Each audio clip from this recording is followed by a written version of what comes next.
નમસ્કાર દર્શક મિત્રો, તો લોકસત્તા શોમાં આપનું સ્વાગત છે। ઘૂસણખોરી અને ગેરકાયદેસર ઇમિગ્રેશનને રોકવાના ઉદ્દેશ્ય સાથે મંગળવારે લોકસભામાં ઇમિગ્રેશન એન્ડ ફોરેનર્સ બિલ 2025 રજૂ કરવામાં આવ્યું હતું।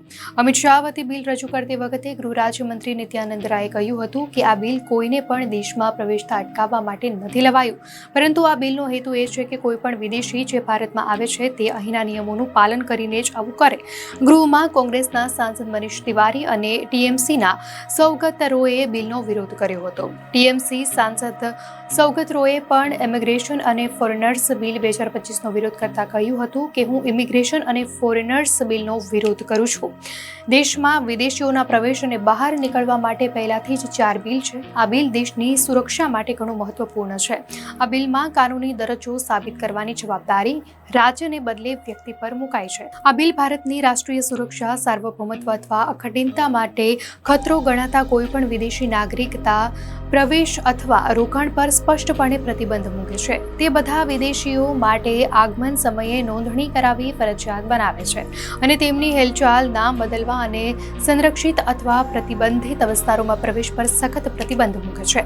તો આ ઉપરાંત શૈક્ષણિક સંસ્થાઓ, હોસ્પિટલો અને નર્સિંગ હોમ જેવી સંસ્થાઓએ વિદેશી નાગરિકોની હાજરી વિશે ઇમિગ્રેશન અધિકારીઓને જાણ કરવી પડશે।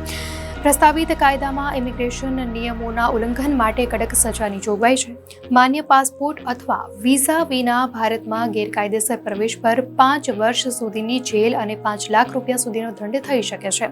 તો નકલી દસ્તાવેજોનો ઉપયોગ કરનારને 2 થી 7 વર્ષની જેલ અને 1 લાખથી 10 લાખ રૂપિયા સુધીનો દંડ થઈ શકે છે।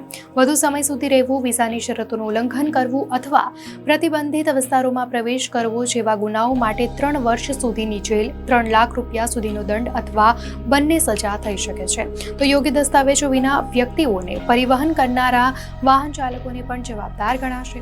જો તેઓ દંડ ન ભરે તો તેમને 5 લાખ રૂપિયા સુધીનો દંડ કરાઈ શકે છે અને તેમના વાહનો પણ જપ્ત થઈ શકે છે। એવા કિસ્સાઓમાં કે જ્યાં કોઈ વિદેશીને પ્રવેશ નકારવામાં આવે છે તે ટ્રાન્સપોર્ટની જવાબદારી રહેશે કે તેઓ તેમના તાત્કાલિક પ્રસ્થાનને સુનિશ્ચિત કરે।